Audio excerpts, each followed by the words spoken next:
बात तो ये चीज़ याद रखना, जो डेली का होमवर्क है वो डेली आपको करना ही है। अब मैंने इसमें क्या बोला था भाई, सबसे पहले आपको चल ये एक एक बार रीडिंग तो देखो, मैं फिर बता रहा हूँ, पढ़ाई का यही तरीका होता है। जैसे मान के चलो आज मैं पढ़ा रहा हूँ, तो ये इससे पहले आपको ये एनसीईआरटी कंप्लीट करके आनी थी। पहला रिवीजन आपको वहाँ से हो गया, दूसरा रिवीजन मैं पढ़ा दूंगा, थर्ड रिवीजन फिर आपको जाके खुद से एनसीईआरटी पढ़नी है। ये ज़िंदगी भर कभी लाइफ में भूलोगे नहीं अगर ये 3 बार रिवीजन कर ले, फिर उसके बाद एग्जाम में 1-2 बार और रिवीजन कर लो। तो ये पैटर्न होना चाहिए।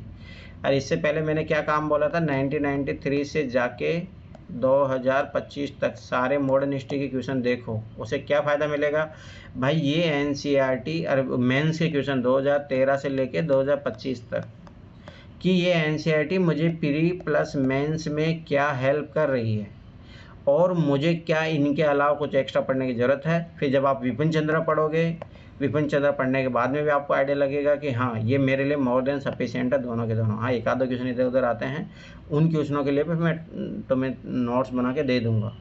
पर पहले तुम जो लोगों जब ये आइडिया ही नहीं होगा तो तब तक कैसे काम चलेगा।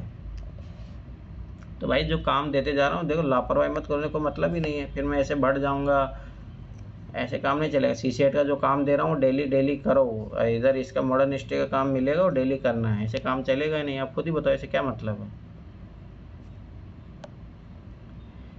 ऐसे कोई भी मतलब नहीं है, ये चीज़ याद रख लेना। चलो ठीक है, अब देखो पहली बात एक चीज़ याद रखना, मॉडर्न हिस्ट्री पहले अपन एनसीईआरटी से पढ़ेंगे। विपिन चंद्रा उसका बुक ऐसे मिलता नहीं है अच्छा खासा, ठीक है फिर भी देखते हैं उसका, उसमें पढ़ाने से मेरा ठीक है, देखते हैं अगर टाइम है, टाइम अपने पास पढ़ सकते हैं आराम से। पर बात है देखो, मैं पहले बता रहा हूँ, आप खुद लोग पहले पढ़ो, उसके बाद में यहाँ आके पढ़ो, थर्ड फिर खुद एक बार जाके रिवीजन करो, फिर चौथा जाके वो यूथ कंपटीशन वाली बुक हो, सारे पीवाईक्यू लगाओ, हर पीसीएस का सब क्वेश्चन है पढ़ के सोल्व कीजिए। उसके बाद में फिर टेस्ट सीरीज लगाओ, मॉडर्न हिस्ट्री का मार्केट में जितना भी टेस्ट सीरीज सब ला के लगाओ, विजन का उसका फॉर्म का तो मैं प्रोवाइड करवा दूंगा। पर ये जब करोगे तभी फ़ायदा है, मेरे को मतलब ही नहीं है, ये चीज़ याद रख लेना। अब आप लोग ये पढ़े, कितने लोगों ने पढ़ा है 8th क्लास में, मैंने बोला था सारा पढ़ लेना, किसने पढ़ा है बोलो। नहीं सर, मैंने तो नहीं पढ़ा। और सिद्धार्थ तुमने? तो पढ़ा है, एक बढ़िया पढ़ा था बस खाली, इससे पहले। अच्छा पिछले मंथ पढ़ा था। हाँ अब तो नहीं पढ़ा, क्योंकि जब कहा था मैं घर चला गया था, अभी आया था। ये है कि अब हो जाएगा सारा वक्त जो भी रहेगा आगे से। तो आप खुद ही बताए फिर मेरे पढ़ाने से क्या मतलब है। चलो मैं ऐसा करता हूँ, तुम लोगों को मेंस के क्वेश्चन दिखा देता हूँ, ज़्यादा अच्छा रहे, कोई मतलब ही नहीं है ना। देखो मैं ऐसे पढ़ा दूंगा, देखो मैं पहले बता रहा हूँ पैटर्न यही होना चाहिए, पहले आप लोग पढ़ के आइए, फिर मैं पढ़ाऊँगा, तब समझ में आएगा ना। कोई मतलब नहीं है मेरे पढ़ाने से, क्या मैं तो निकल जाऊँगा आगे पढ़ा कर। अब मॉडर्न हिस्ट्री के क्वेश्चन इसे मेंस वाली फाइलें मैंने भेजे थे ना सारे, मेंस पीओ GS1। अब देखो मैं सारे मॉडर्न हिस्ट्री के क्वेश्चन मेंस वाले करवा देता हूँ, मतलब किस टाइप के क्वेश्चन आते हैं ये आपको पता होना चाहिए। ये सारा सब भेजा हुआ है ग्रुप में, देखो ध्यान से समझना, उससे आपको ये पता लगेगा। पहली बात तो ये देखो कैसे पैटर्न अपने को पकड़ना होता है, ऐसे नहीं कि रैंडमली पढ़ते जा रहे हो गधे की तरह, वो काम नहीं होता है। ठीक है, ध्यान से समझना। ठीक, अब ये देखो ये सब एंशिएंट इंडियन हिस्ट्री के हैं। यहाँ आ जाओ, पहला क्वेश्चन है मॉडर्न हिस्ट्री का। ठीक है, ध्यान से समझना पूछ क्या रहा है, और ये चीज़ें कहाँ मिलेगी, ऐसे नहीं मिलेगी एक जगह, आपको एक्यूमुलेट करना पड़ेगा, चीज़ों को समराइज करना पड़ेगा, पर मिल जाएगी एनसीईआरटी में। ध्यान से देखना अब एक एक क्वेश्चन को। देखो ये क्या पूछ रहा है, आयु, लिंग तथा धर्म के बंधनों से मुक्त होकर भारतीय महिलाएं भारत के स्वाधीनता संग्राम में अग्रणी बनी रही, विवेचना कीजिए। इस क्वेश्चन का सिंपल सा वो यही पूछ रहा है आपसे कि भाई एज नहीं, ऐसा नहीं, कम से कम एज की लड़कियां भी थी, ठीक है, और मैक्सिमम एज की लड़कियां भी थी, ठीक। फिर उसके बाद में भाई जेंडर में मतलब ऐसा नहीं कि भाई पुरुष ही पार्टिसिपेट कर रहे थे, ऐसा नहीं था। धर्म, अब इसमें आपको बहुत सारे ऐसे भी एग्जाम्पल देने हैं जो भाई मुस्लिम महिलाएं भी थी, क्रिश्चियन भी थी, हिंदू भी थी, जैसे सरोजिनी नायडू थी, ठीक है, ऐसे उनके भी एग्जाम्पल देने हैं आपको। फिर आपको बताना है कि भारतीय महिला भारत के अब क्या आप इस चीज़ पे एग्री करते हो कि स्वाधीनता संग्राम में अग्रणी बनी रही थी वो, मतलब आगे लीड रोल में थी वो या नहीं थी? विवेचना कीजिए। तो आप क्या बताओगे विवेचना? हाँ, पहले तो पक्ष में दोगे आप आर्गूमेंट, हाँ ये भाई ये महिलाएं थी, इसने इन्होंने ये काम किया, ये काम किया। विपक्ष में आप बताओगे कि हाँ परंतु इनके द्वारा ऐसा कोई प्रमुख जो है स्वाधीनता संग्राम में ऐसा था, भूमिका थी, परंतु ऐसा नहीं कि इन्होंने मेन लीड किया जैसे महात्मा गांधी ने किया, सुभाष चंद्र बोस ने किया, वैसी तो भूमिका में नहीं थी ना ये महिलाएं। फिर आखिर में आप कंक्लूड करोगे कि हाँ बिना महिलाओं के भारत का आज़ादी मिलना भी मुश्किल था, इसलिए इनकी भूमिका को नकारा नहीं जा सकता। ठीक है। अब ये क्वेश्चन आप जब हिस्ट्री पढ़ोगे, जब एनसीईआरटी पढ़ोगे तो वहाँ पे आपको नाम मिलेंगे, तो आप वो लिख लेना। अब ये देखो ये क्वेश्चन माइंड में, जब तक मैं पहले बता रहा हूँ प्रीलिम्स प्लस मेंस क्वेश्चन जब तक आपके माइंड में रटे हुए नहीं हैं तब तक आप ये एग्ज़ाम निकाल ही नहीं सकते। भूल जाओ फिर आप सिलेबस प्रीलिम्स प्लस मेंस का क्वेश्चन याद नहीं होंगे तब तक कुछ नहीं हो। दूसरी एक चीज़ नोटिस करो, यहाँ पे स्वाधीनता संग्राम ये पीटी में भी इम्पोर्टेंट है, मेंस में भी इम्पोर्टेंट है, यहीं से यूपीएससी ज़्यादा क्वेश्चन पूछती है। देखो फिर अगला, ये चीज़ याद रखना, ये यूपीएससी की फेवरेट थीम है। अनेक विदेशियों ने भारत में बसकर, जैसे एनी बेसेंट, विभिन्न आंदोलनों में भाग लिया। ठीक है। भारतीय स्वतंत्रता संग्राम में उनकी भूमिका का विश्लेषण कीजिए। तो वही है उनका क्या पॉजिटिव रोल रहा, उनका जो रोल रहे हैं एनी बेसेंट का योगदान। ठीक है। फिर उनकी क्या कमियां रही, ठीक है, वो भी थोड़ा बहुत बता दो। ये आपका क्वेश्चन पे कंक्लूड करो, हाँ योगदान रहा। ठीक है। परंतु हाँ वो समय के प्रभाव के साथ इधर उधर होते भी रहे, वो सारी चीज़ें भी थी। अब देख रहे हो एक चीज़, सेम क्वेश्चन आगे देखो। अनेक प्रकार से लॉर्ड डलहौजी ने आधुनिक भारत की नींव रखी थी। व्याख्या कीजिए। व्याख्या करने का मतलब है एक्सप्लेन करना है, इसमें आप काउंटर नहीं करोगे, इसमें सीधे से बताना है कि भाई लॉर्ड डलहौजी ने कैसे आधुनिक भारत का निर्माण किया, नींव रखी, फाउंडेशन। तो इन्होंने क्या किया, लॉर्ड डलहौजी ने रेलवे की स्थापना की, डाक प्रणाली लाई, ठीक है, सार्वजनिक जो है वो क्या बोलते हैं पीडब्ल्यूडी कार्य वो शुरू किया, एजुकेशन सिस्टम में, यही तो फाउंडेशन होती है किसी भी देश का। देखो किसी भी देश का क्या होता है, एजुकेशन फाउंडेशन है ना, इंफ्रास्ट्रक्चर, अब देखिए रेलवे, डाक, पीडब्ल्यूडी, ठीक है, देश का एकीकरण, लॉ मेकिंग का उसी टाइम। तो मतलब ये चीज़ें आपको सारी बतानी है, फाउंडेशन क्या है, बस ये एक ही चीज़ आपको एक्सप्लेन करनी है। तो एक मैं पीडीएफ दूंगा, उसमें मिल जाएगा आप लोगों को, जितने भी वाइसराय थे, गवर्नर थे, उनके बारे में एक पीडीएफ दूंगा, मिल जाएगा उसमें, मतलब उससे क्वेश्चन कर लोगे आप। अगला क्वेश्चन है, आचार्य विनोबा भावे के भूदान व ग्रामदान आंदोलन के उद्देश्य की समालोचनात्मक विवेचना कीजिए। समालोचनात्मक, इसमें भूदान आंदोलन का पॉजिटिव और नेगेटिव, मतलब कमियां क्या रही उसकी, ये एक तो पहला पार्ट ये है क्वेश्चन का। दूसरा, और उनकी सफलता का आकलन कीजिए, भाई वो कितने सफल हुए, तो फिर आपका उनके अचीवमेंट शो करने हैं आपको। 3 क्वेश्चन की डिमांड है इसमें। ठीक, ये भी मॉडर्न हिस्ट्री का क्वेश्चन है, मतलब मॉडर्न हिस्ट्री ने पोस्ट इंडिपेंडेंस का मान के चलो, पर है हिस्ट्री का ही क्वेश्चन। ठीक, आगे, जय जवान जय किसान नारे के उद्भव और महत्ता पर एक समालोचनात्मक लेख लिखिए। फिर वही, ये उद्भव क्यों हुआ, पहले हिस्ट्री बताओगे आप इसके बारे में। ये पहले तो क्वेश्चनों को तोड़ना सीखो तुम लोग भाई, पहली डिमांड तो ये है ही भाई, ये कैसे क्यों इवॉल्व हुआ, क्योंकि 1965 का युद्ध हो रहा था, 1962 में युद्ध हुआ ही था, अमेरिका जो है भारत को फूड ग्रेन देने के लिए मना कर दिया था, तब पंडित जवाहरलाल नेहरू नहीं, याद रखना, लाल बहादुर शास्त्री, जय जवान जय किसान का नारा दिया था उन्होंने। तो ये उद्भव, तो ये हिस्ट्री ये होगी। इसकी इम्पोर्टेंस क्या था, इम्पोर्टेंस था भारत को आत्मनिर्भर बनाना खाद्य के क्षेत्र में, इसीलिए अपने हरित क्रांति को लागू किया। फिर इसके बाद दूसरी बात किसानों के बारे में तो ये था ही जवानों के बारे में अपने को क्या चाहिए था उस टाइम, जवान उस टाइम युद्ध लड़ रहे थे, इसलिए उनका मनोबल बढ़ाने के लिए वो जरूरी था।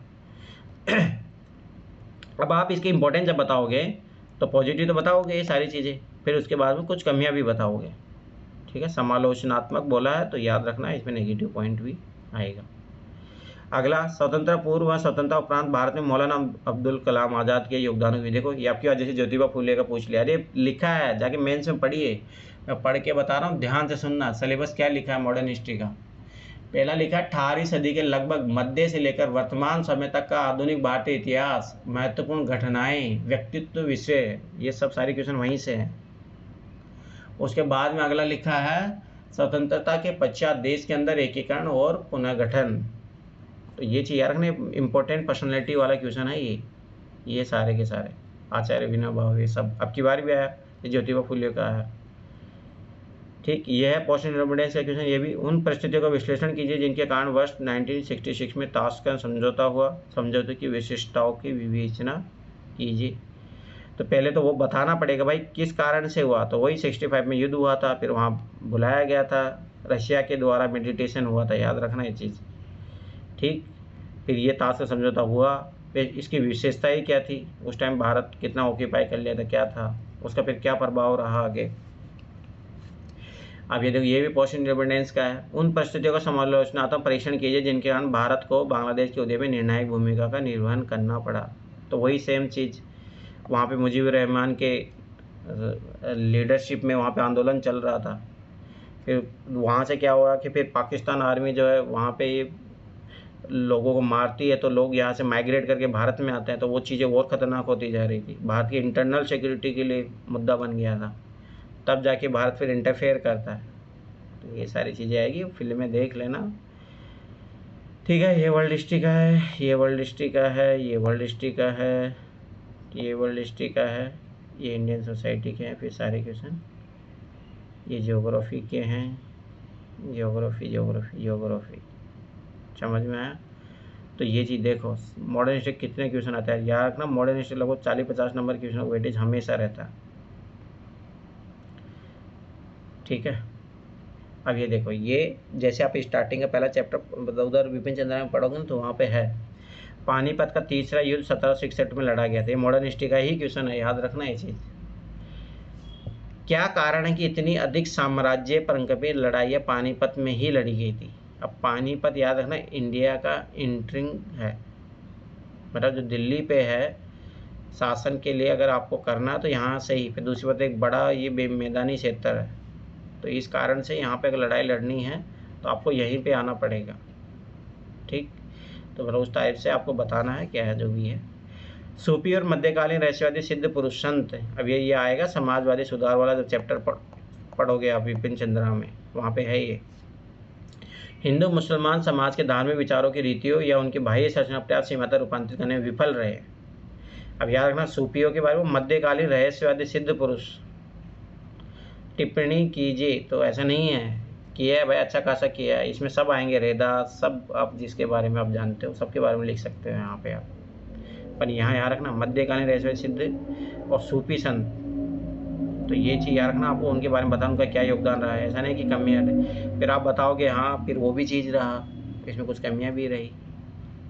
कबीर का सबका आएगा इसमें, याद रखना। तो ये आपका आएगा सोशल विपिन चंद्रा में एक चैप्टर है, याद रखना। विपिन चंद्रा में 2 चैप्टर है समाजवादी सुधार वाले, एक है 1857 से पहले के, एक है उसके बाद वाले समाजवादी सुधार, जिसमें राजा राममोहन राय ये बाद वाले में आएंगे, और ये इधर पहले वाले में कबीर, ये उसके सब उधर ही आएंगे, संत रैदास ये सब उधर आएंगे। तो ये उसका क्वेश्चन पूछा है।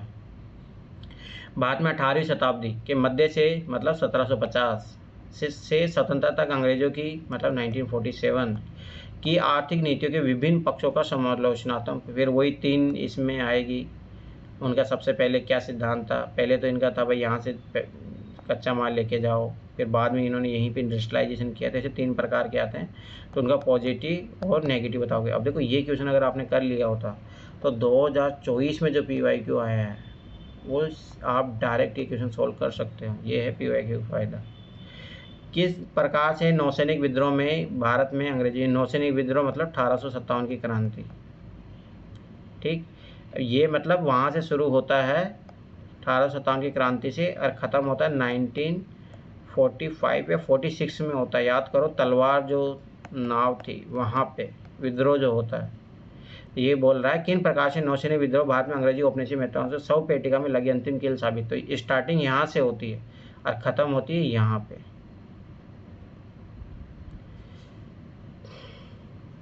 अब ये देखो, ये क्वेश्चन है मॉडर्न हिस्ट्री का ही है, परंतु इसमें आपको वर्ल्ड हिस्ट्री का नॉलेज भी होना चाहिए साथ में। तो वर्ल्ड हिस्ट्री में नोट्स दे चुका हूँ, एक बार पढ़ लेना उसी।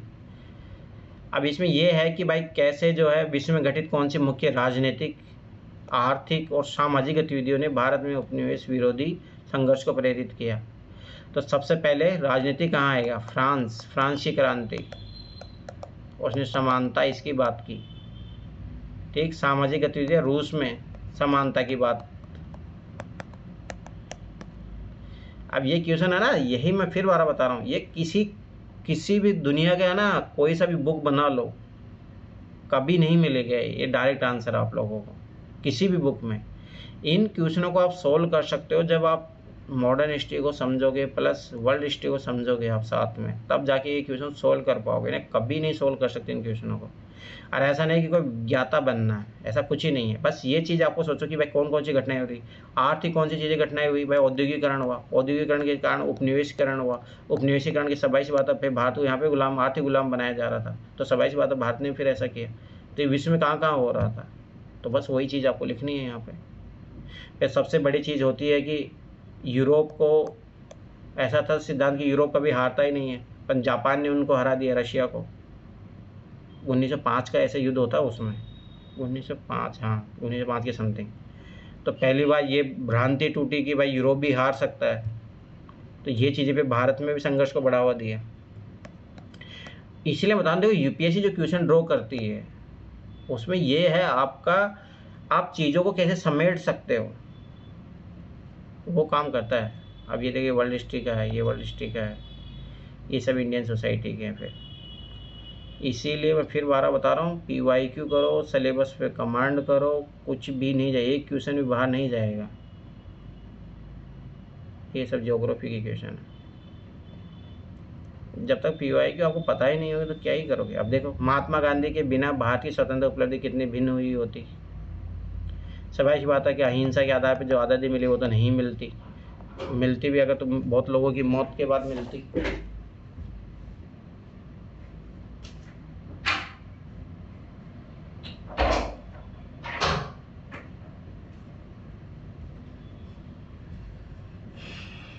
अब डिस्कस करना है, डिस्कस करने का मतलब होता है कि भाई आप क्या मानते हो कि यही हुई होती या अलग हुई होती, तो अपना अपना ओपिनियन दो, पॉजिटिव मतलब पक्ष में विपक्ष में। अगला देखो, अब सारी उपगामों और रणनीति होने के बावजूद महात्मा गांधी और डॉक्टर भीमराव अम्बेडकर दलितों की बेहतरी के समान लक्ष्य था, स्पष्ट कीजिए। अब यहाँ देखो एक चीज़ रखना, काउंटर करने मत चले जाना, यहाँ बताओ कैसे महात्मा गांधी कैसे क्या कर रहे थे, भीमराव अम्बेडकर कैसे क्या है जो दलितों की बेहतरी के लिए कर रहे थे, वो बताना है। सीधा सिंपल सी बात है। गांधी जी जैसे हरिजन पत्रिका भी निकाली एक, डॉक्टर भीमराव अम्बेडकर ने दलित ऐसे करके एसोसिएशन बनाए बहुत सारे, ये आपको बताना है। ठीक है, ये चीज़ याद रखना कि कैसे इनका कॉमन गोल था। पर वही है कि अम्बेडकर कानूनी रूप से चाह रहे थे, ये चाह रहे थे कि हृदय परिवर्तन के आधार पर हो, पर दोनों का एक ही लक्ष्य था। अब इसमें काउंटर नहीं करना है इस क्वेश्चन में। स्वतंत्र भारत के संविधान का मसौदा केवल 3 साल में तैयार करने के ऐतिहासिक कार्य को पूर्ण करना संविधान सभा के लिए कठिन होता है यदि उनके पास भारत सरकार अधिनियम 1935 से प्राप्त अनुभव नहीं होता। तो आप लिखो 1935 से क्या क्या लिया गया है, सारा लगभग ये मान के चलो 70% अपना संविधान यहीं से बना है, 1935 के एक्ट से। दूसरी बात, 1935 एक्ट जब बना था ना, उस टाइम लगभग भारत का निर्माण हो चुका था अच्छा खासा। उस टाइम केंद्र राज्य को भी सत्ता मिलने लगी थी, लोगों को राजनीतिक अनुभव भी होने लग गए थे, RBI जो उस टाइम बन गया था, सुप्रीम कोर्ट बन गया था, तो बहुत सारी चीज़ें स्ट्रक्चर तो आधा सा तैयार हो ही गया था। ये तो वही बात होगी कि आधा बिल्डिंग बन चुका, तो अब स्वाभाविक बात है, मतलब बिल्डिंग बन के तैयार है, बस उसमें कलर ही तो करना है। तो 1935 का एक्ट उस तरीके से था। ये सब वर्ल्ड हिस्ट्री के क्वेश्चन है, ये आपके इंडियन सोसाइटी के क्वेश्चन आ गए, ये ज्योग्राफी क्वेश्चन हो गए। अब ये देखो, ये स्पष्ट कीजिए 1857 विप्लव किस प्रकार औपनिवेशिक भारत के प्रति ब्रिटिश नीतियों के विकास क्रम में एक महत्वपूर्ण ऐतिहासिक मोड़ है।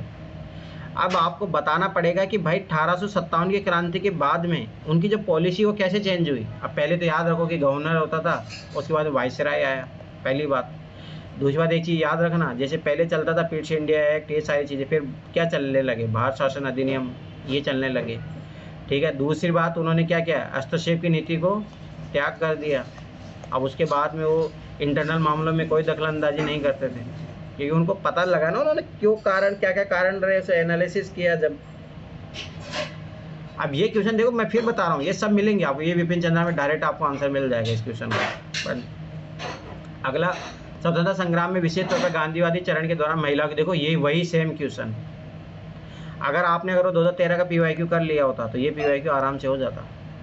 पर ये इसमें बस ये चीज़ याद रखना कि गांधीवादी पीरियड, गांधी का पीरियड माना जाता है 1915 से लेके आज़ादी तक। महिलाओं की भूमिका विवेचना कीजिए, विवेचन किए ना तो मतलब वही पॉजिटिव नेगेटिव। अभी देखो फ्रीडम, स्वतंत्रता संग्राम, यही बार बार क्वेश्चन आता है। स्वतंत्रता के लिए संघर्ष, सुभाष चंद्र बोस महात्मा गांधी मध्य दृष्टिकोण भिन्नताओं प्रकाश डाली। अब इसमें डायरेक्ट बोला है भाई, इनके डिफरेंसेस बताओ आप, समानता नहीं बताना। तो भाई सब गांधी जी का था भाई, स्वाभाविक सी बात है, आज़ादी अहिंसा के माध्यम से। सुभाष चंद्र बोस का था किसी भी तरीके से। गांधी जी मानते थे साधन साध्य की पवित्रता, सुभाष चंद्र बोस बोलते थे ना कुछ भी नहीं हो, चाहे साधन साध्य कैसा भी हो, आज़ादी अल्टीमेट गोल जो अपना है साध्य वो होना चाहिए। सुभाष चंद्र बोस चाहते थे कि चाहे मैं किसी भी शक्तियों का यूज करके भारत को आज़ाद दिलाऊं, गांधी जी चाहते थे नहीं, हम विदेशी शक्तियों का यूज नहीं करेंगे। ऐसे बहुत सारी चीज़ें, ठीक है। ये सब इंडियन सोसाइटी के हैं, ये वर्ल्ड हिस्ट्री का है, ये सब इंडियन सोसाइटी के हैं। अब देख रहे हो, एक दो क्वेश्चन ही आते हैं, इतने ज़्यादा भी नहीं आते, मतलब 30-40 नंबर का तो अच्छा खासा आ ही जाता है, 50 नंबर तक मान के चलो। पर क्वेश्चन देख रहे हो, वही सेम पैटर्न में क्वेश्चन घूम रहे हैं। अभी देखो मध्य 18वीं शताब्दी, मतलब मध्य 1750 बाद विखंडी राजनीति छाया से कीजिए। पहला ही जब आप विपिन चंद्रा चैप्टर पढ़ोगे वहाँ पे है ये क्वेश्चन, पहला दूसरा चैप्टर पढ़ोगे जब। आगे क्या कारण थे 19वीं शताब्दी के अंत तक आते आते नरमदलीय अपनी घोषित विचारधारा राजनीतिक लक्ष्यों के प्रति राष्ट्र के विश्वास को जगाने में असफल हो गई। तो वही नरमदलीय विचारधारा, ये भी आपको मिलेगा विपिन चंद्रा में। विपिन चंद्रा में फिर बता रहा हूँ, बहुत अच्छी बुक है। देखो मैं इसलिए स्पेक्ट्रम के लिए मना करता हूँ, एक तो जबरदस्ती, देखो एक चीज़ याद रखना, विपिन चंद्रा है NCERT, ओल्ड NCERT, ठीक है। तो इसमें भाई सब ऐसी बात है, फालतू की बकवास नहीं है, ठीक। स्पेक्ट्रम क्या करता है, ये भाई किसी बाहर किसी IAS या IPS ने बनाया है वो बुक, तो वो क्या करता है भाई, वो प्रॉफिट देखता अपना। तो देख रहे हो अभी उसके 1000 पेज से ज़्यादा हो गए। तो मैं इसलिए हमेशा मना करता हूँ, उसका उद्देश्य बच्चों का फ़ायदा पहुँचाना है नहीं ना, उसका उद्देश्य है पैसा कमाना। पहले 400-500 पेज की आती थी, ये आज 1000 पेज से ज़्यादा हो गए। और भरोसा करो कि 2000 पेज होते हुए ज़्यादा टाइम नहीं लगेगा। और ये क्वेश्चन सारे 16 आपके विपिन चंद्रा से हो जाएंगे। तो अच्छा खासा चैप्टर दिया है उसमें। अब ये सब ज्योग्राफी के क्वेश्चन हैं, इंडियन सोसाइटी दोनों के। ये देखो, आधुनिक भारत में महिलाओं से संबंधित 19वीं शताब्दी के सामाजिक सुधार, ये डायरेक्ट विपिन चंद्रा बुक में दिया है। रूट है उस अवधि में महिला से संबंध मुख्य विधि, देखो वही सेम चीज़। अब 19वीं शताब्दी मतलब 1800 लगे। इसमें कौन आएगा, राजा राममोहन राय आएगा, ईश्वर चंद्र विद्यासागर आएंगे, ये आएंगे। उन्होंने क्या क्या किया, सती प्रथा खत्म किया, विधवा विवाह पुनर्विवाह को प्रारंभ किया, बस। और ये क्वेश्चन आपको डायरेक्ट विपिन चंद्रा में मिलेगा ये सब, पर ऐसे डायरेक्ट नहीं दिया होगा आपको, मतलब जब वो चैप्टर पढ़ोगे तो आप समझ जाओगे। स्वतंत्र भारत में धार्मिकता किस प्रकार, ये तो फिर इंडियन सोसाइटी के क्वेश्चन हो गया। पर हाँ ये है कि मॉडर्न हिस्ट्री प्लस आपका इंडियन सोसाइटी, उन दोनों का क्वेश्चन है। कैसे अपने भारत में जो कम्युनलिज्म फैला, तो ये आज़ादी के बाद से 1947 जिन्ना के कारण, उसी टाइम से जब अलग पाकिस्तान की मांग होती है वहीं से शुरू हो जाता है। फिर नोआखाली में याद करो जो सांप्रदायिक दंगा होता है, वहाँ से स्टार्ट होती है इन सब चीज़ों की। तो ये मतलब Indian society plus modern history दोनों का मिला के क्वेश्चन है। जब तक आपको मॉडर्न हिस्ट्री का नॉलेज नहीं होगा तब तक आप वो क्वेश्चन नहीं कर पाओगे। अब देखो फिर वर्तमान से महात्मा गांधी विचारों का महत्व पर प्रकाश डाली, और अब की बार है ना शायद इथिक्स में आया है। ये देखो क्वेश्चन में फिर बार बता रहा हूँ, घुमा फिरा के यही पूछ रहा है बार बार। तो गांधी जी विचार कौन से थे, गांधी जी विचार थे अंत्योदय की योजना, अंत्योदय कि हर व्यक्ति का कल्याण होना चाहिए, ठीक। गांधी जी साधन साध्य की पवित्रता, ठीक। गांधी का अहिंसा का सिद्धांत, उनका महत्व डाली। अब महत्व प्रकाश कैसे, मतलब स्वाभाविक बात है, जैसे आजकल सांप्रदायिक दंगे हो जाते हैं, अगर गांधी जी के अपन विचारों का अगर योगदान मतलब उनको बढ़ावा देंगे तो ये सांप्रदायिक दंगे नहीं होंगे, हिंसा नहीं होगी, लोग नैतिक मार्ग पे जाएंगे, राजनीतिक जो नैतिकता, राजनीतिक शुचिता को बढ़ावा मिलेगा। तो मैं जब डिस्कस करूंगा तो अपन मल्टीपल अपने उदय में फिर बता रहा हूँ, कोचिंग वाले जो आंसर बनाते हैं वो कभी भी कंप्लीट नहीं होते हैं, मैं पहले ही बता रहा हूँ। आप लोगों को लगता है कि हाँ वही अपन, तुम लोग तो वहाँ तक भी नहीं पहुँच पाते हो। ये ऐसे क्वेश्चन है जिस पे एक एक ग्रंथ लिखा जा सकता है, और आप लोग समेटते हो कि 250 शब्दों में चीज़ों समेट लो, तो वो काम नहीं होगा। अब ये देखो, ये इंडियन सोसाइटी का है। ये देखो, ये क्वेश्चन डायरेक्ट 2024 में फिर आया। ये इतनी बार रिपीट हो चुका है जिसकी कोई हद नहीं है। अब ये देखो, ये आप पढ़ोगे, आप इंडियन मॉडर्न हिस्ट्री में ही है आप, तो ये आएगा। विपिन चंद्रा में है चैप्टर, इसके बारे में थोड़ा बहुत आपको मिल जाएगा।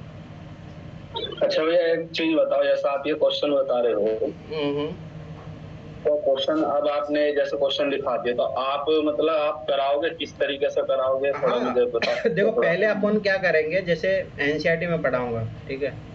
सबसे पहले आपकी पीटी पे कमांड होनी चाहिए। अच्छा भाई, पीटी निकलेगा तभी तो मेंस लिखोगे। तो जब आपका पीटी के लिए एकदम पूरा तैयार हो जाएगा, तो फिर अपनी इन क्वेश्चनों पे डिस्कशन करेंगे। अच्छा भाई, बात है, जब विपिन चंद्रा पे आपकी कमांड हो जाएगी, एनसीईआरटी पे कमांड हो जाएगी आप लोगों की, तो बस हो गया काम। फिर इन क्वेश्चनों को डिस्कस करेंगे अपन, ठीक है। तो वो चीज़ याद रखना।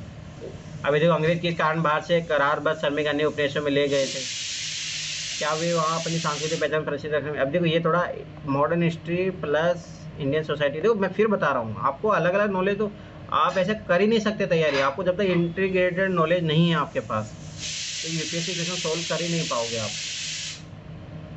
ये चीज़ हमेशा याद रख लेना, दोनों नॉलेज होना बहुत जरूरी है। अब देखो, ये 1857 क्रांति फिर से आ गया। अब ये बस इसमें ये पूछ रहा है कि पहले, उससे पहले कौन कौन से आंदोलन हुए थे, उसका बढ़ता हुआ स्वरूप यही था।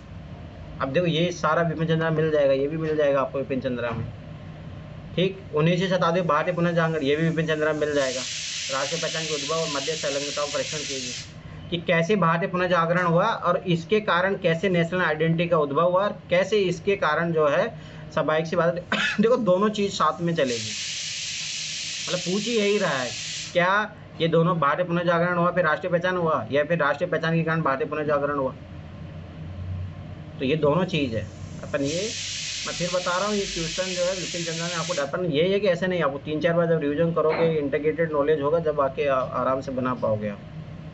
अभी देखो, गांधीवादी प्रास्ताविक दौरान विभिन्न समय राष्ट्रवादी आंदोलन। देखो, पहले अपन ने पढ़ लिया गांधीवादी चरण, वही क्वेश्चन है ये। कैसे सुदृढ़ समृद्ध बनाया, तो असहयोग आंदोलन, सविनय अवज्ञा आंदोलन, भारत छोड़ो आंदोलन, बस उन्हीं के बारे में बताना है। ये वर्ल्ड हिस्ट्री का हो गया, world history plus modern history. British साम्राज्यिक सत्ता, साम्राज्य मतलब ब्रिटिश, और कहाँ पे क्या क्या हो रहा था, वहाँ क्या हो रहा था, उस प्रक्रिया जटिल कैसे बना दी। देखो, इनसे सब कुछ जा चुके थे, अब ये नए उपनिवेश मिल नहीं रहे थे, भारत में से छूटता जा रहा था, वहाँ पे जापान का एरिया बढ़ता जा रहा था, इसीलिए तो युद्ध होता है। ये वर्ल्ड हिस्ट्री का क्वेश्चन हो गया। ये सब इंडियन सोसाइटी क्वेश्चन है। इंडियन सोसाइटी में फिर बताओ, सबसे ज़्यादा इंपॉर्टेंट इंडियन सोसाइटी है, सबसे छोटा सिलेबस। और वो देखो, लॉर्ड कर्जन की नीतियाँ राष्ट्रीय आंदोलन पर। देखो, उधर डलहौजी पूछा था, इधर लॉर्ड कर्जन पूछ लिया। उनकी नीतियाँ कौन कौन सी, लॉर्ड कर्जन, बंगाल विभाजन सबसे मेन चीज़, उनके दूरगामी प्रभाव क्या रहे, दूरगामी प्रभाव सबसे मेन जो चीज़ रही लॉर्ड कर्जन के कारण। अब देखो, एक चीज़ याद रखना, इसके कारण जो है भारत पाकिस्तान का विभाजन हुआ, ठीक। सांप्रदायिकता का विकास हुआ इसके कारण, बंगाल का विभाजन इसी कारण होता है। उसके अलावा एक चीज पॉलिसी, इसका पॉलिसी देखो, इसने यूनिवर्सिटी एक्ट लाया था एक, उसके कारण जो है वो भेदभाव शुरू होता है। बहुत सारी चीज़ें हैं, वो मैं दूंगा एक आपको, सारा गवर्नर का, इनका सबका जो इन्होंने काम किए वो सारे मिल जाएगा आप लोगों को। अब देखो, ये विपिन चंद्रा में इनमें नहीं मिलेगा, तो वो अलग से मैं दे दूंगा इनके नोट्स, वो मुझे पता है। और वो तभी आपके काम करेगी जब पीवाईक्यू की आप समझोगी भाई कहाँ पे काम आता है। अब ये देखो, 1920 के दशक से राष्ट्रीय आंदोलन कई वैचारिक धारणाओं ग्रहण किया और अपना सामाजिक आधार बढ़ाया। अब इस टाइम, उस टाइम 1920 के दशक, अब 1920 के दशक मतलब कौन सा आएगा, 1920 से लेके 30 तक आएगा, या 1911 से लेके 10 तक आएगा, बताओ। 11 से 20 तक, याद रख रहे, 20 से 30 तक वाला दशक आएगा। तो इस टाइम देखो, गांधी आ चुके थे। अब उस टाइम ये क्या नाम था उनका, तो जब 1924 में, हाँ, भगत सिंह, ये सब आएगा इसमें, याद रखना। नरम दल, गरम दल, क्रांतिकारी, ये सब आएगा, इनके सब के बारे में बताना पड़ेगा आपको, तब जाके क्वेश्चन कंप्लीट होगा, वैसे नहीं होता हो। 2021 में देखो ये देखो, यंग बंगाल ब्रह्म समाज शामिल, ये आपको डायरेक्ट विपिन चंद्रा मिल जाएगा। ठीक है, भारतीय रियासती एकीकरण प्रक्रिया, मुख्य प्रश्न, मुद्दे, सामाजिक सांस्कृतिक समस्या को आकलन कीजिए। ये आपको ना पोस्ट इंडिपेंडेंस का, तो इसके लिए वो किस पे ABP सीरीज है, प्रधानमंत्री एपिसोड सीरीज, वो देख लेना, उससे क्लियर हो जाएंगे। ये उसका पहला दूसरा वीडियो देखोगे ना, उसी से क्लियर हो जाएगा, वो जरूर देख लेना, काम आता है वो, देखे रहोगे तो बहुत सारी चीज़ों का आपको नॉलेज रहेगा।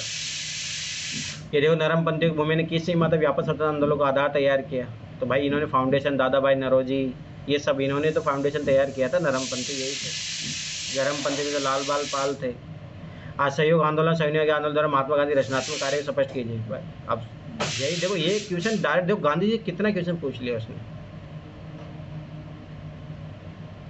दोनों विश्व युद्ध के बीच लोकतांत्रिक राज्य प्रणाली की गंभीर चुनौती उत्पन्न हुई, ये वर्ल्ड हिस्ट्री का क्वेश्चन है।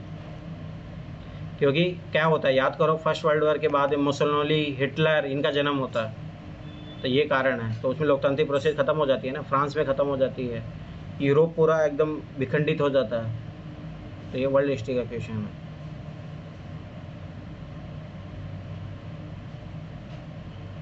अभी देखो, फिर कितनी बार अधिकांश भारतीय सिपाही वाली ईस्ट इंडिया कंपनी, सोचो, सेना क्यों तत्कालीन भारतीय शासकों की संख्या बल में अधिक और बेहतर सूची सेना से लगातार जीतती रही। ये डायरेक्ट आपको NCERT मिलेगा, और मैं दिखाऊंगा आपको, ये डायरेक्ट NCERT में है, आपके 8th क्लास के NCERT मिलेगा आपको, डायरेक्ट ये क्वेश्चन, डायरेक्ट है, लाइन टू लाइन आंसर मिलेगा आपको। अपनी सी बात की 18वीं शताब्दी के मध्य से, मतलब 1750 से अकाल पड़ने में अचानक वृद्धि देखने को मिलती है। कारण बताइए। अंग्रेजों की कुनीतियाँ, याद रखना ये चीज़। उनका अधिक जो क्रॉप इंसेंटिव, या मान के चलो जो ज़्यादा पानी लेती है, उन ऐसी फसलों को बढ़ावा देना, बाजार आधारित फसलों को बढ़ावा देना। ठीक है, तो ये चीज़ याद रखना, ये बहुत अच्छा क्वेश्चन, ये भी आपको मिल जाएगा। 8वीं नीतियाँ जब आएगी विपिन चंद्रा में, वहाँ पे मिल जाएगा ये टॉपिक आपको आराम से। तो मैं पहले बता रहा हूँ, जो मैंने ऑब्जर्व किया विपिन चंद्रा और NCERT पढ़ लो, काम हो जाएगा आपका। उसके अलावा जो भी जरूरत पड़ेगी, जैसे मैं बता रहा हूँ, गवर्नर वाला नहीं मिलेगा आपको, तो वो मैं दे दूँगा आपको PDF, उससे काम हो जाएगा आप लोगों का।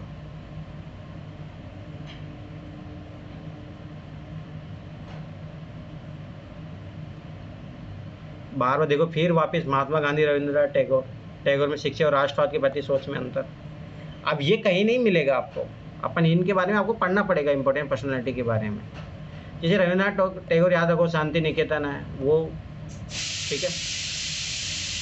दूसरी बात है ना, इनके राष्ट्रवाद के प्रति बहुत अंतर है। महात्मा गांधी, याद करो, जब वो कपड़े जलाने की बात करते हैं ना, तो ये मना करते हैं, बहुत सारी चीज़ें रहती है। विश्व के विभिन्न देशों में रेलवे के आगमन से सामाजिक आर्थिक प्रभाव, ये बहुत अच्छा क्वेश्चन है, ये भी आपको मिल जाएगा जब आप पढ़ोगे। भाई रेलवे के कारण क्या क्या हुआ, सोशल कैसे चेंज हुआ, भाई समझ पाते लोग। अब अदर देखो, रेलवे में जब बैठते हैं, रेलवे में बैठते तो पता चल लगता कौन किस कास्ट का है, लोग मिलने लगे, व्यापार बढ़ने लगा इससे, ठीक है। पर यही है प्रभाव, तो किसका प्रभाव याद रखना, वही पॉजिटिव नेगेटिव दोनों होगा। अंग्रेजों के लिए फ़ायदा रहा, भारतीयों के लिए नकारात्मक भी रहा, सामाजिक तौर पे सही भी रहा। लोगों के एकीकरण में बढ़ावा मिला, लोग एक दूसरे क्षेत्र से दूसरे क्षेत्र जाने लगे, एक दूसरे की समस्या को पहचानने लगे। अब ये क्वेश्चन फिर बता रहा हूँ, कहीं आंसर आपको, अब खुद सोचो ना, क्या क्या हुआ होगा जब रेल चल रही, तो आज क्या हो रहा है, तो उस टाइम क्या हो रहा होगा, तो ये चीज़ हमेशा याद रखना। अब ये देखो, कैसे सल्तनत काल के दौरान किए गए बड़े तकनीकी बदलाव क्या थे, इन तकनीकी बदलाव ने भारतीय समाज को कैसे प्रभावित किया। अब ये आपका आर्ट एंड कल्चर का प्लस आपको इधर मिला के इंडियन सोसाइटी का पूछ लिया इसने। अब ये देखो, अपनी शासन ने आदिवासी कैसे प्रभावित किया, ये आपको डायरेक्ट पूरा न्यू NCERT में मिल जाएगा, पूरा चैप्टर है, ऑपरेशन नीतियों क्या क्या प्रभाव रहा।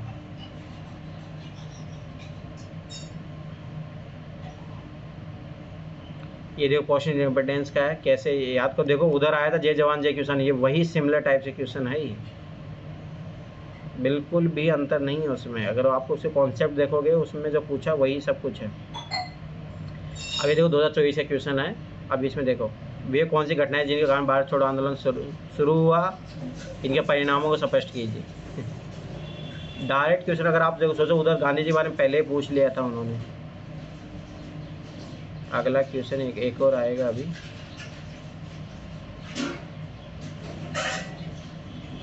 ये वर्ल्ड हिस्ट्री का क्वेश्चन है। हाँ ये देखो, भारत में हस्तशिल्प और कुटीर उद्योग के ह्रास के लिए इंग्लैंड की औद्योगिक क्रांति। अब देखो वही चीज़, अगर आप ये रेलवे का जो क्वेश्चन आया था, अगर आप उस क्वेश्चन को कर लोगे तो ये क्वेश्चन भी सॉल्व कर लोगे आराम से।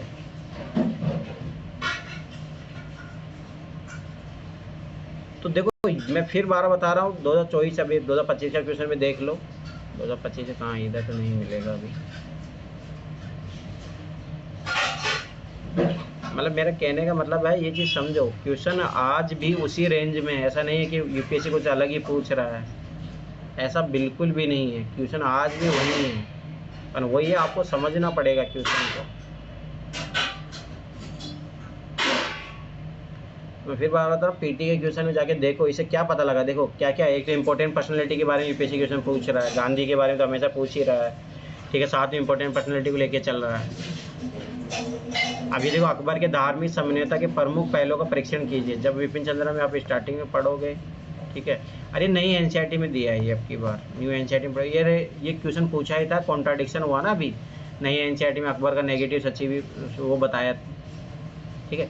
अब पता आपको यहाँ पे लेना धार्मिक समन्वयता की, याद करो इसका सबसे पहले, इबादत खाना, जजिया घर को हटाना, ये सारी चीज़ें आएगी इसमें। तो ये आर्ट एंड कल्चर का पार्ट है, एक तरीके से आप पढ़ोगे ना आर्ट एंड कल्चर, ये आर्ट एंड कल्चर का क्वेश्चन है। अब यहाँ देखो ये देखो, भारत में सिविल सेवा का लोकाचार, व्यावसायिकता और राष्ट्रवादी चेतना के संयोजन का प्रतीक है, स्पष्ट कीजिए। अब ये आपको लगेगा क्वेश्चन एथिक्स का क्वेश्चन है। अब इसमें इसे जो विचार करवा रहा है, थोड़ा इंडियन सोसाइटी के आधार पर करवा रहा है या नहीं थोड़ा? अरे नहीं, ये राष्ट्रवादी चेतना, ये मॉडर्न हिस्ट्री का ही है, वैसा नहीं है ये। अब ये देखो, महात्मा ज्योतिबा फूले, समाज सुधार प्रयास और लेखन समाज के लगभग सभी अपेक्षित। ये देखो ये क्वेश्चन मैंने, इसीलिए मैं फिर 12 बता रहा हूँ, मैंने लास्ट ईयर भी ये चीज़ ऑब्जर्व किया है और अब की बार ही बता रहा हूँ। मूवी देखो, नई करंट मूवी याद करो, पिछले साल मूवी आई थी ज्योतिराव फूले, देखो क्वेश्चन। अब वो मैं फिर बता रहा हूँ, लास्ट ईयर देखो अक्षय कुमार की मूवी आई थी, उससे डायरेक्ट यूपीएससी ने क्वेश्चन पूछा, ये मूवी से डायरेक्ट उठाया हुआ है। पिछले साल याद करो कितना कॉन्ट्राडिक्शन हुआ था, इसलिए ये क्वेश्चन पूछा है। अब याद आया, ज्योतिराव फूले की मूवी आई थी।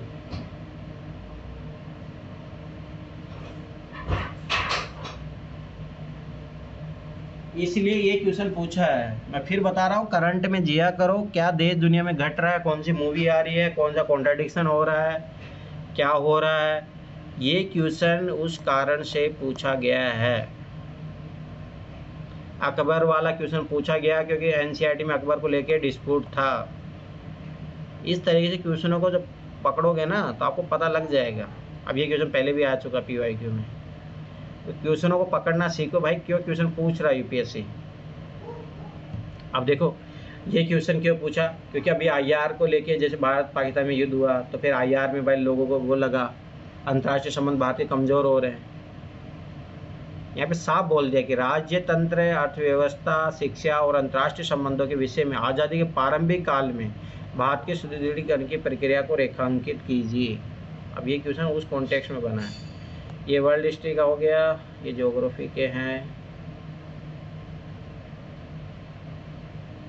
अभी देखो पिछले साल भी पूछा 2024 में, गंगा नदी बेसिन, पिछले साल भी जाके देखो पेपर 2024 का, उसमें भी था, उसमें बस पानी की कमी का था। अब की बार ये दे दिया, इसमें वो भी इधर ही है, पर जनसंख्या वितरण ये है ना, ये एनसीईआरटी क्वेश्चन है ज्योग्राफी का। फास्ट फूड देखो, फास्ट फूड बढ़ रहा है। मैं फिर बार बार बता रहा हूँ, ये चीज़ समझो, यूपीएससी का पेपर कहीं नहीं जाता है, इसीलिए करंट में जाओ। तो मूवियाँ जो आती है वो जरूर देखो, बहुत सारी चीज़ें हेल्प मिलती है। दूसरी बात, करंट में क्या हो रहा है, संसद में क्या घट रहा है, मोदी कहाँ जा रहे हैं, क्या हो रहा है, ये सब प्रीलिम्स प्लस मेंस दोनों के लिए इंपॉर्टेंट होता है। आईआर की पॉलिसी कैसे चेंज हो रही, क्या हो रही है। अब एक भी क्वेश्चन मैं फिर बार बार बता रहा हूँ बाहर नहीं है। आप अगर पीवाईक्यू करते हो, पीवाईक्यू अच्छे से निचोड़ उनका करते हो, तब एक भी क्वेश्चन बाहर नहीं जाएगा। तो ये देखो मेंस के क्वेश्चन तो मैंने दिखा दिए तुम लोगों को। अब जाके पीटी के क्वेश्चन सारे देखो 1993 से लेके, पहले 2011 से लेके 2025 तक ही देख लो, उसके बाद में देख लेना। उसके बाद में एनसीईआरटी कल पढ़ के आओ। देखो मैं फिर बता रहा हूँ, मैं तो पढ़ा ही दूंगा, मैं तो एक ना एक दिन तो शुरू करूँगा ही। 8th क्लास की एनसीईआरटी मैंने कितने दिनों से बोल के रखा हूँ, 5 दिन तुम लोग ख़राब कर दिए, तब भी नहीं पढ़ोगे तो फिर कैसे काम चलेगा। चलो, और कौन कौन है यहाँ पे अभी? तो कल सब लोग 8th क्लास का एनसीईआरटी पढ़ लेना, मैथ का जो काम दिया वो करो, साथ साथ करते चलो, नहीं तो कोई मतलब नहीं है। मैं फिर बार बार बता रहा हूँ। किसी को कुछ पूछना है तो बताइए।